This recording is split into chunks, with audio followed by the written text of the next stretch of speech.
I-45F, never thought I'd be dealing with this kind of family drama at my age. For the past 15 years, I've dedicated my life to teaching economics at one of Boston's most prestigious private high schools. My career wasn't just a job, it was my calling. I'd worked my way up from substitute teacher to becoming one of the most respected educators in our department, with a track record of getting students into top universities and a wall full of teaching excellence awards. Growing up, I was always the responsible one while my brother, 48M, was the golden child who could do no wrong. He got the newest gadgets, the fanciest clothes, and most importantly, our parents' undivided attention. I learned early on to be self-sufficient, throwing myself into studies and working part-time at our company during summers to earn my own money. Global Imports Incorporated had been in our family for 3 generations. My grandfather started it in the 1960s with just 2 shipping containers of electronics from Taiwan. By the time my father took over in the 1990s, it had grown into a respectable mid-sized company handling imports from all across Asia. I knew the business inside and out from my summer jobs, but I never thought I'd end up running it. That was supposed to be my brother's destiny. During my years as a teacher, I continued my own education.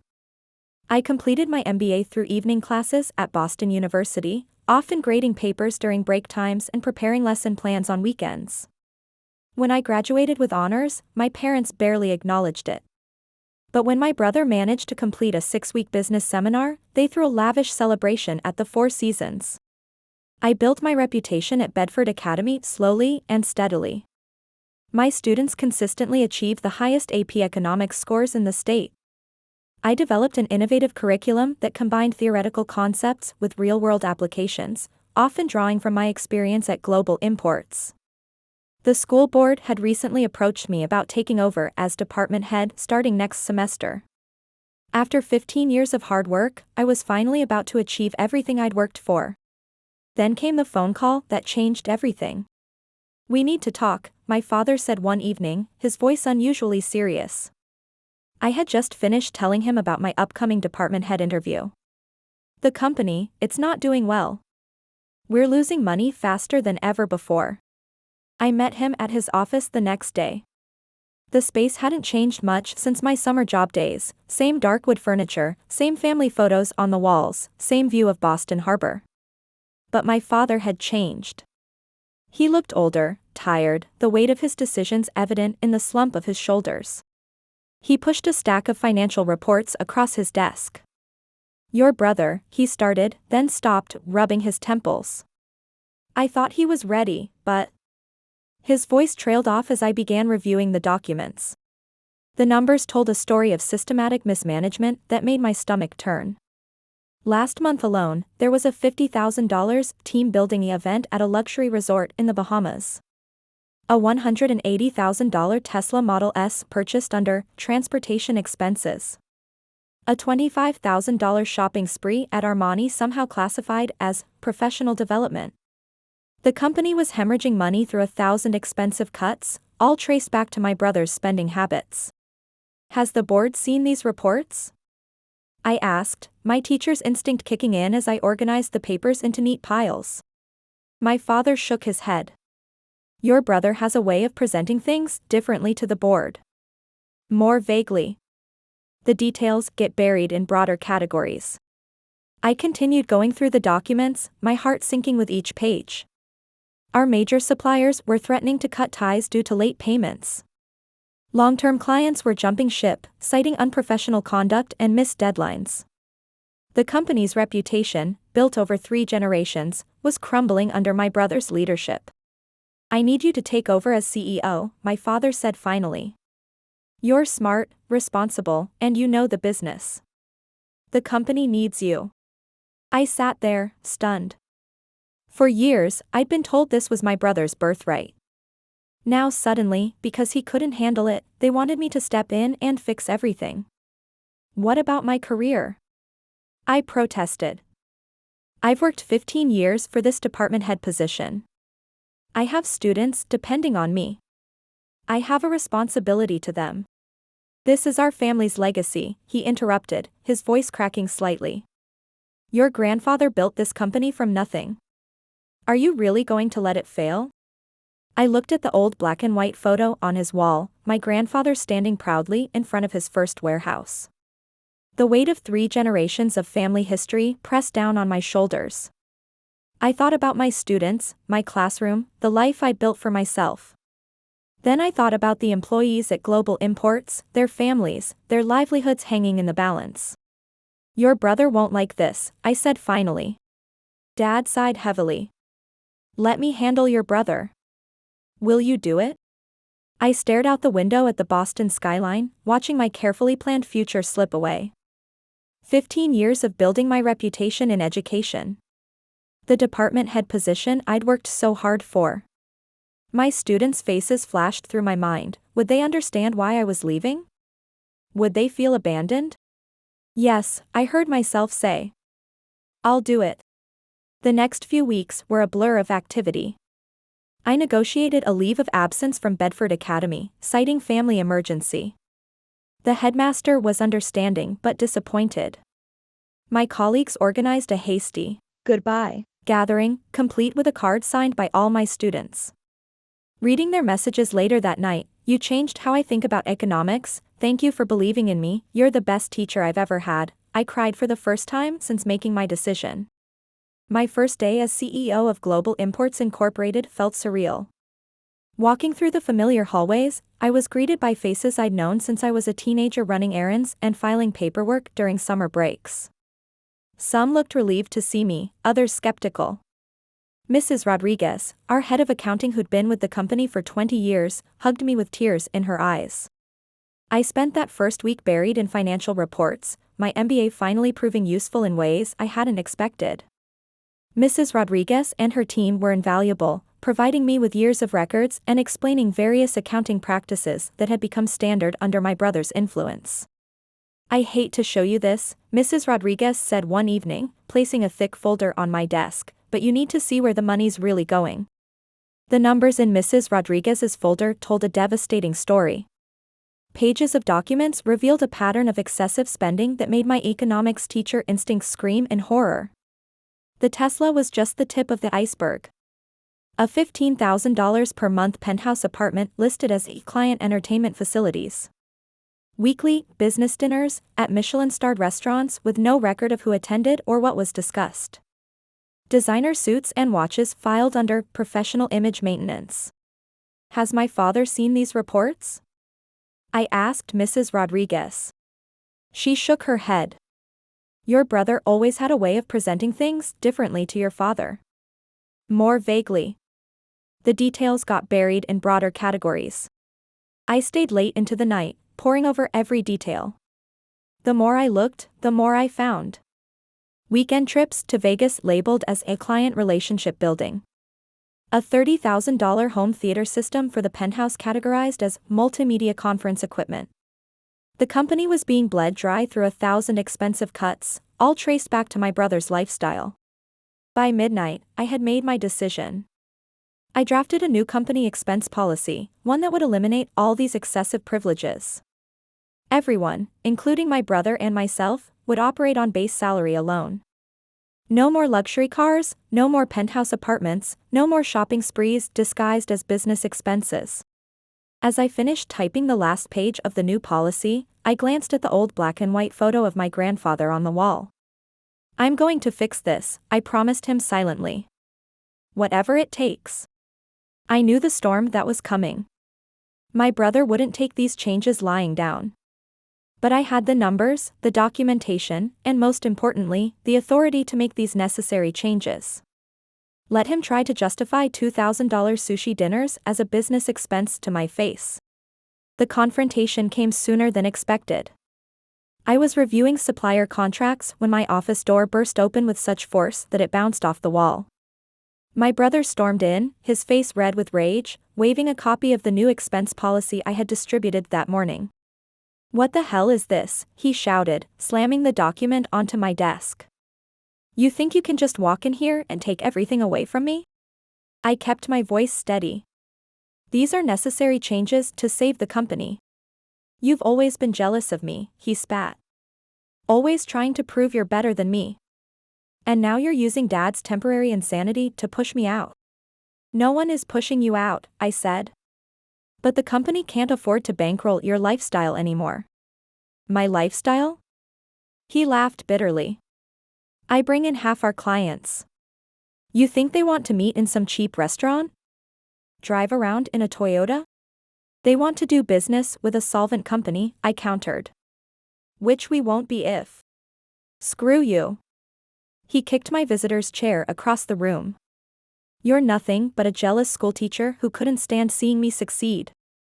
After he stormed out, I sat there, hands shaking slightly as I gathered the scattered papers. Mrs. Rodriguez appeared in the doorway, concern etched on her face. I heard shouting, she said softly. It's fine, I assured her, straightening my desk. We just need to weather the storm. But the storm was just beginning. Over the next few weeks, my brother launched a campaign of passive resistance. He forgot to attend crucial meetings.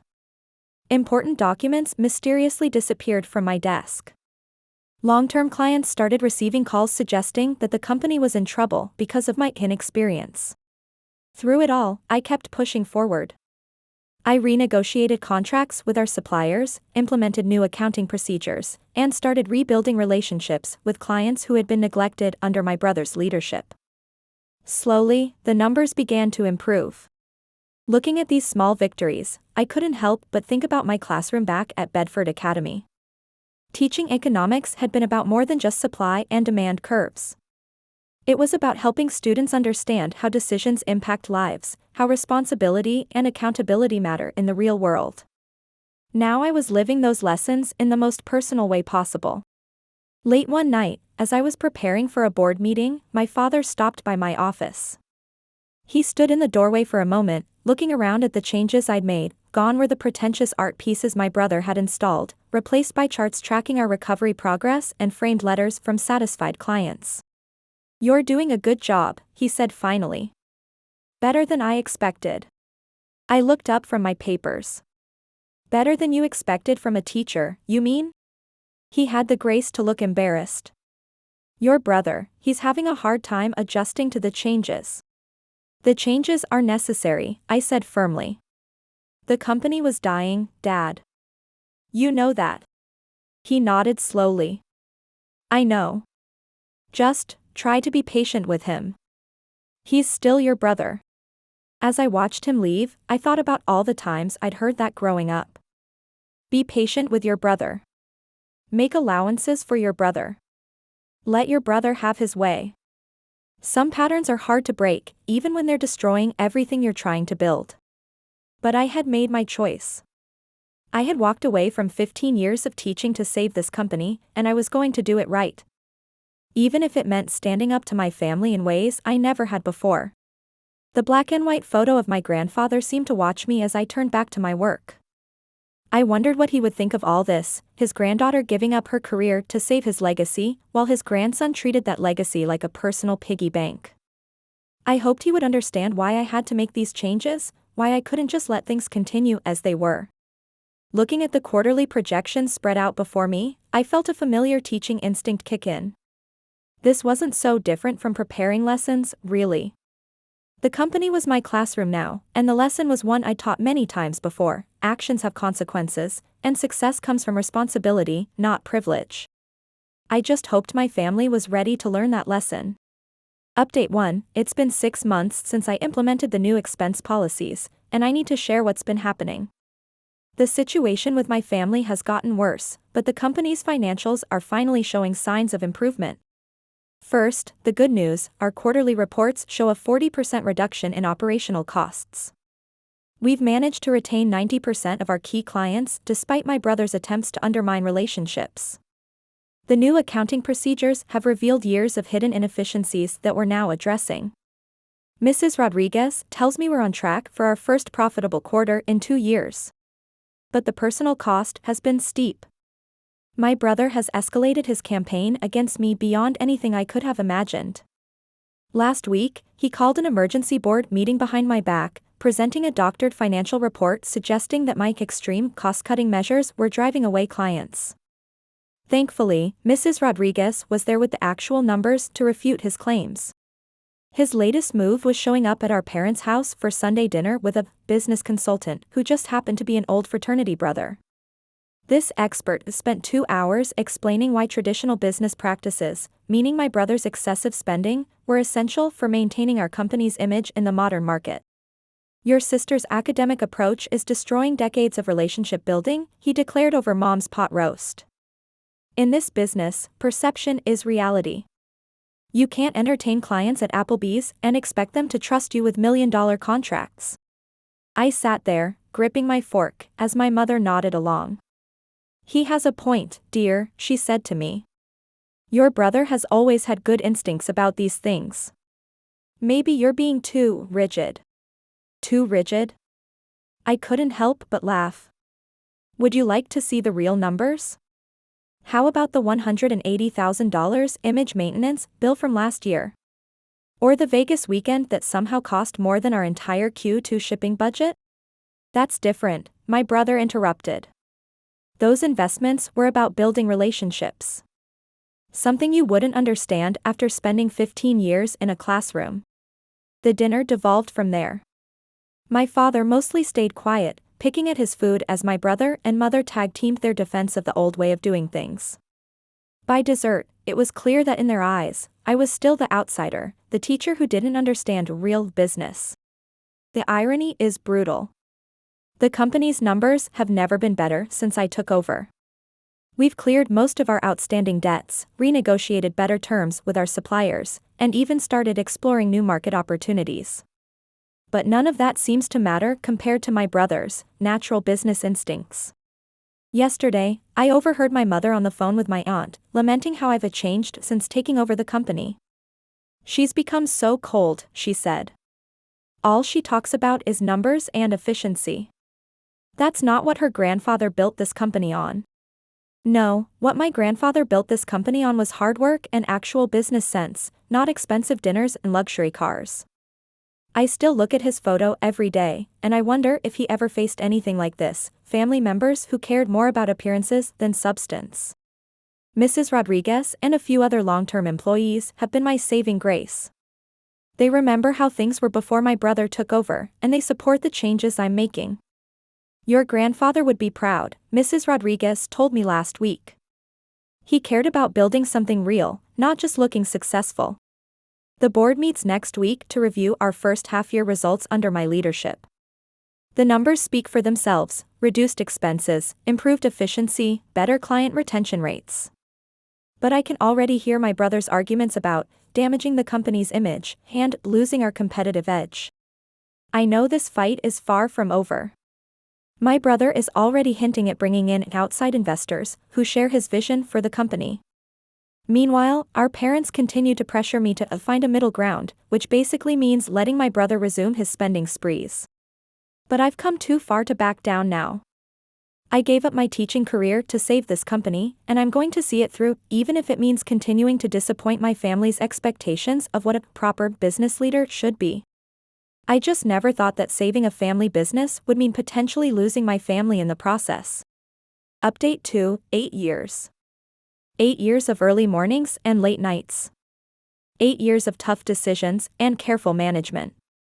8 years of teaching my brother everything I knew while simultaneously running the company at peak performance. The numbers tell the story better than I could: profits up 300% since I took over, 5 new branches opened across the East Coast, a client list that had tripled in size. Global Imports Incorporated wasn't just surviving anymore, it was thriving. Dad's 70th birthday party was supposed to be a celebration of all that success. The private room at the Four Seasons was packed with family, close friends, and our most important business partners, the same faces who'd watched our company grow from near bankruptcy to industry leader. I'd helped Mom plan every detail, from the traditional decorations to Dad's favorite menu. Even my brother had shown up on time for once. He'd been unusually quiet lately, but I figured he was just nervous about his presentation of our latest expansion plans. After the main course was served, Dad stood up, tapping his glass with a spoon. The room fell silent. "I have an important announcement," he said, smiling at all of us. "After much thought, I've decided it's time for me to fully retire." There were murmurs of appreciation around the room. Dad had been semi-retired for years, ever since he made me CEO, but he still kept an office and came in for major decisions. And so, he continued, it's time to talk about succession. About legacy. My stomach tightened. Something in his voice. Global Imports has been in our family for 3 generations, passed down from father to son. Today, I'm proud to announce that I'm transferring full ownership of the company to your brother. The room erupted in applause. I sat there, frozen, as relatives congratulated my brother. This couldn't be happening. Dad, I said, standing up. My voice cut through the celebrations. What about our agreement? You promised to split the company between us. The room went quiet. Dad shrugged, not quite meeting my eyes. The company has always passed through the male line. It's tradition. Besides, your brother will make an excellent leader now that he's matured. Leader? I couldn't believe what I was hearing. I'm the one who saved this company. I'm the one who turned it around. I gave up my entire career for this. Now dear, Mom, cut in, don't make a scene. Your brother has natural leadership abilities. He'll make a better owner than. Better? I laughed incredulously. Where was his natural leadership when the company was failing? Where was it during the 8 years I spent teaching him basic business concepts? My brother stood up, straightening his tie. Speaking of which, sis, you should start preparing to hand over your CEO duties. As the new owner, I'll be taking that position as well. He smirked at me across the table, the same smirk he'd had when he got that BMW for his 16th birthday, when he took credit for my work in high school, when he spent company money like water because he knew he'd never face consequences. You know what? I stood up, my chair scraping against the floor. You all deserve each other. 8 years I spent fixing Dad's mistakes and covering up my brother's incompetence. 8 years of my life sacrificed for this family's legacy. Alice. Mom gasped. How dare you be so selfish? Selfish? I turned to face her. Was I being selfish when I worked 60-hour weeks to save the company? When I gave up my own career? When I tried to teach him despite knowing he'd never learn? You're just envious, Dad said coldly.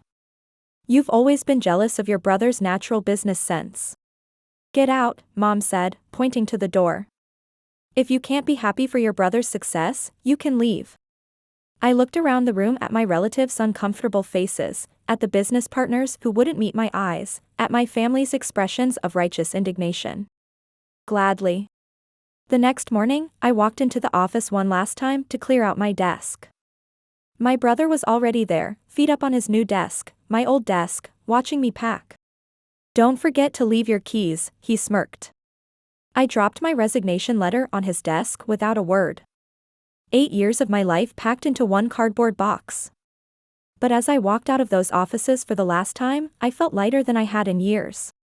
Sometimes losing everything is just the beginning of finding something better. Update 3, 2 years since that fateful birthday dinner, and my life couldn't be more different. My new business card reads, Alice Henderson, Chief Executive Officer of Morton International, one of the largest import-export firms on the East Coast. I was headhunted for the position 6 months after leaving Global Imports. The irony isn't lost on me. Here I am doing exactly what I always wanted, being valued for exactly who I am, no family drama, no emotional manipulation, no brother to babysit. News travels fast in family circles, even when you've cut off direct contact. It was my cousin Jennifer who told me over lunch exactly what happened to Global Imports. They filed for bankruptcy, she said, stirring her coffee. Your brother had to sell everything, the house, the Tesla, even that ridiculous watch collection. He's moved back in with Mom and Dad. I took a sip of my wine, letting the information settle. Everything I'd predicted had come to pass. Without someone to clean up his messes, my brother's natural business sense had run the company into the ground in less than 2 years. The details emerged over the following weeks through various family channels. The company's collapse had been spectacular, not just a failure, but a cautionary tale that would be whispered about in business circles for years to come. The defective products had led to lawsuits, the mismanaged funds had led to debt, and the alienated partners had led to isolation. Everything I'd built over 8 years had been dismantled in less than 2, leaving nothing but debts and broken relationships. Your father had to remortgage their house to cover some of the debts, my Aunt Maria reported during our monthly phone call. They're saying you could have prevented this if you'd come back when they asked. I laughed at that, actually laughed out loud in my corner office overlooking Central Park. Morton International had just posted its best quarter in company history under my leadership. The Wall Street Journal had run a profile on me last month, praising my innovative approach to international trade relationships. They're still not getting it, are they? I said to Maria. This isn't about me abandoning them. This is about them never truly valuing what they had. Then came the phone call I'd been half expecting. 1 year to the day after that fateful birthday dinner, my father's name flashed on my phone screen. I almost didn't answer, but some remnant of daughterly duty made me pick up. Alice, his voice sounded older, tired. We need to talk. I waited, letting the silence stretch between us. Your brother. He cleared his throat. He hasn't worked out as we hoped. The company's in trouble. Real trouble. I'm aware, I said flatly. The business community isn't that big. I've heard about the latest disasters. We need you back, he said. You can name your terms. Full control, whatever salary you want. Your brother will step aside. I couldn't help but laugh. Now you want me back? After you threw away 8 years of my work because of tradition? This is our family's legacy, Alice. Your grandfather's company. You can't just let it die. My grandfather's company died the day you chose your son's ego over your daughter's competence, I replied. The company I built for 8 years, that's what's dying now. And I don't care.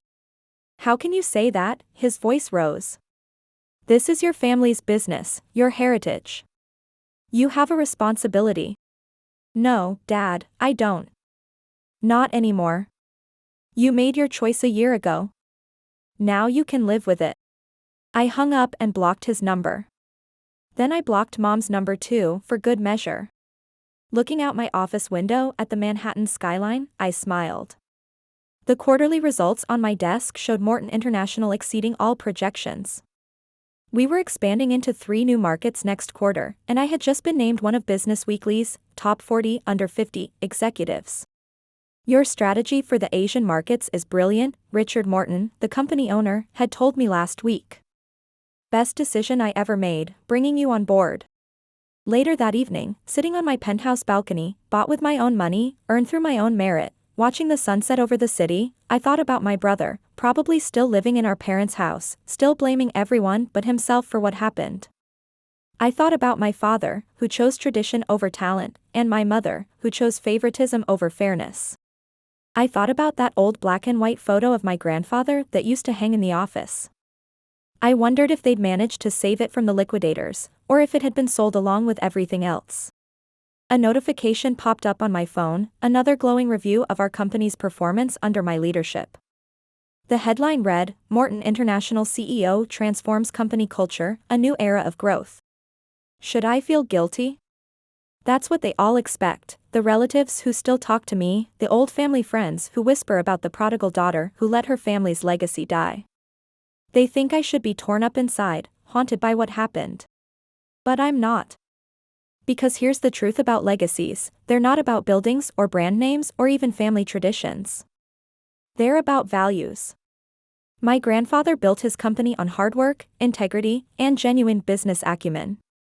Those values didn't die with Global Imports Incorporated. They lived on through me, just in a different form. And that's a legacy I can be proud of.